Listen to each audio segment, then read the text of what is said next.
مسلمانوں کے سب سے مقدس مقام خانہ کعبہ کی موجودہ عمارت جو ہمیں نظر آتی ہے، اس کو 404 سال پہلے 1040 ہجری میں سلطنت عثمانیہ کے سلطان مراد بن احمد خان شاہ قسطنطنیہ نے تعمیر کروایا، جس پر فہد بن عبداللہ نے 1417 ہجری کو تجدید کا کام کیا۔ یعنی موجودہ عمارت کی تعمیر صرف 404 سال پرانی ہے۔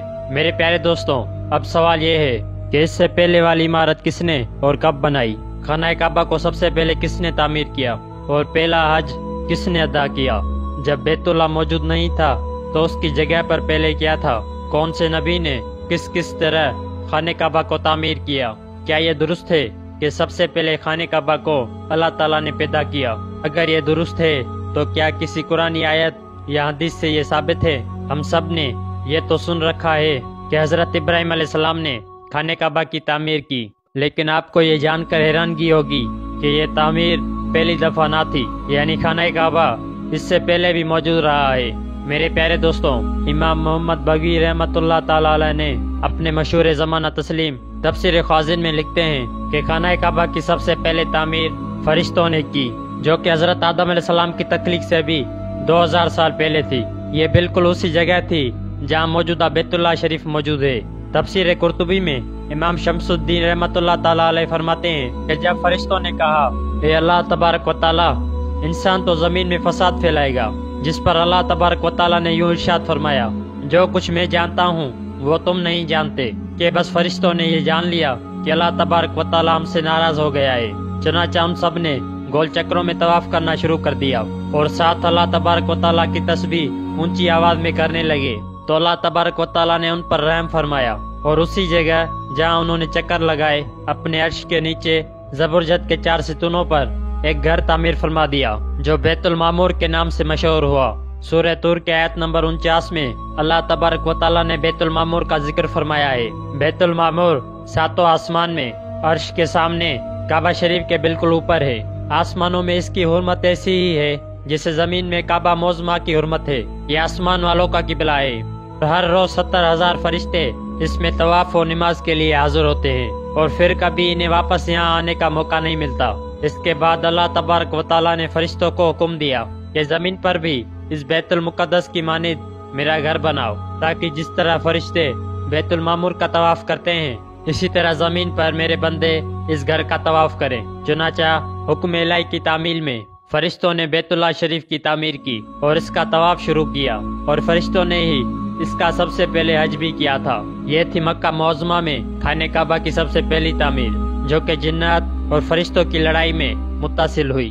اور جب اللہ تعالیٰ نے حضرت آدم علیہ السلام کو زمین پر بھیجا تو انہیں اسی بنیاد پر خانہ کعبہ کو تعمیر کرنے کا حکم دیا۔ یہ بیت اللہ کی دوسری تعمیر تھی۔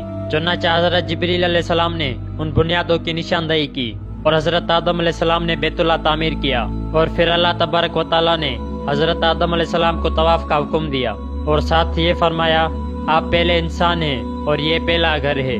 میرے پیارے دوستوں، تیسری تعمیر وقت کے ساتھ ساتھ خانہ کعبہ کی دیواریں کمزور ہو گئی۔ معزز ناظرین، تیسری تعمیر اس وقت ہوئی کہ جب وقت کے ساتھ ساتھ کعبہ کی دیواریں کمزور ہوئی تو حضرت آدم علیہ السلام کے بیٹے حضرت شیش علیہ السلام نے خانہ کعبہ کو تعمیر کیا، جبکہ کچھ مفسرین کا کہنا ہے کہ حضرت شیش علیہ السلام نے صرف مرمت کا کام کیا تھا۔ چوتھی تعمیر، میرے پیارے دوستوں، تاریخی روایات میں ہے کہ جب طوفان نوح آیا تو اس میں خانہ کعبہ کی عمارت بالکل ہی غائب ہو گئی۔ پھر جب حضرت ابراہیم علیہ السلام مکے گئے تو انہوں نے حضرت اسماعیل علیہ السلام کی مدد سے حضرت جبرائیل علیہ السلام کی بتائی ہوئی جگہ پر کھدائی کر پھر سے خانہ کعبہ کی تعمیر کی۔ یہ بالکل انہی بنیادوں پر تھی جہاں حضرت آدم علیہ السلام نے اس کو تعمیر کیا تھا۔ قرآن پاک کی سورۃ بقرہ کی سورۃ 127 تا 134 میں اس کا تفصیلی ذکر موجود ہے۔ جب حضرت ابراہیم علیہ السلام مکے آئے، وہاں خانہ کعبہ کی جگہ پر صرف ایک سرخ ٹیلا تھا۔ پھر حضرت جبرائیل علیہ السلام کی نشاندہی پر جبل ابو الخبیث کی کوہ سے 2 پتھر حضرت ابراہیم علیہ السلام کو ملے، جن میں سے ایک حجر اسود اور ایک مقام ابراہیم کے نام سے مشہور ہے۔ مقام ابراہیم وہ مشہور پتھر ہے کہ جس پر کھڑے ہو کر حضرت ابراہیم علیہ السلام نے خانہ کعبہ کی دیواریں مکمل کی۔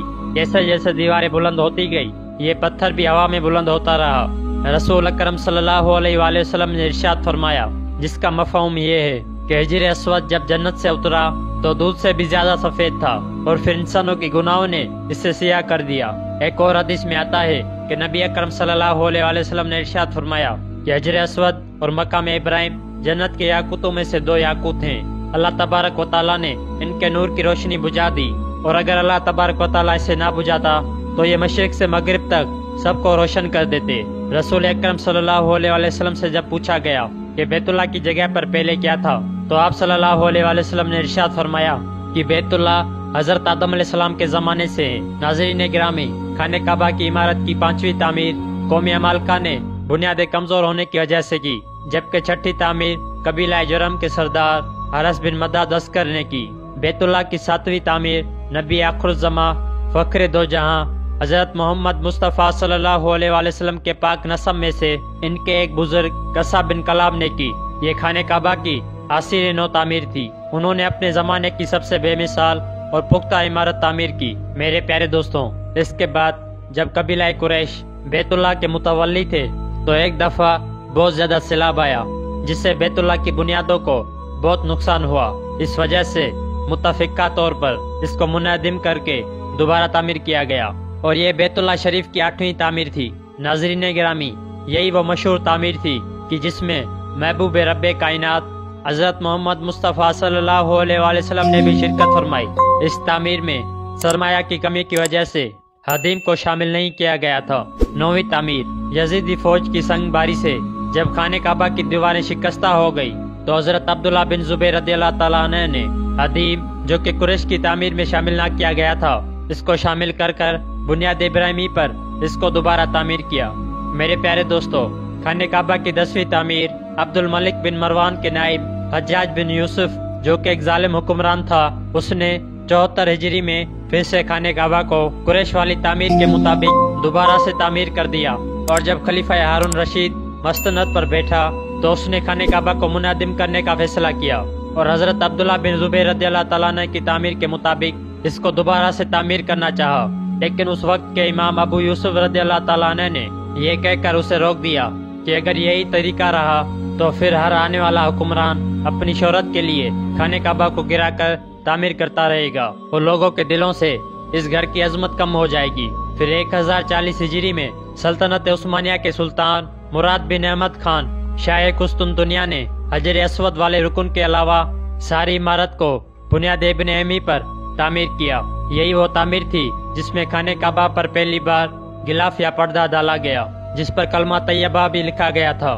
عثمانی سلطان کی تعمیر کے بعد شاہ فہد بن عبدالعزیز نے سن 1417 ہجری کو بیت اللہ شریف کی تجدید کا کام کیا۔ معزز دوستوں، یہ تھی خانہ کعبہ کی مکمل ہسٹری کہ خانہ کعبہ کو کس طرح سے تعمیر کیا گیا۔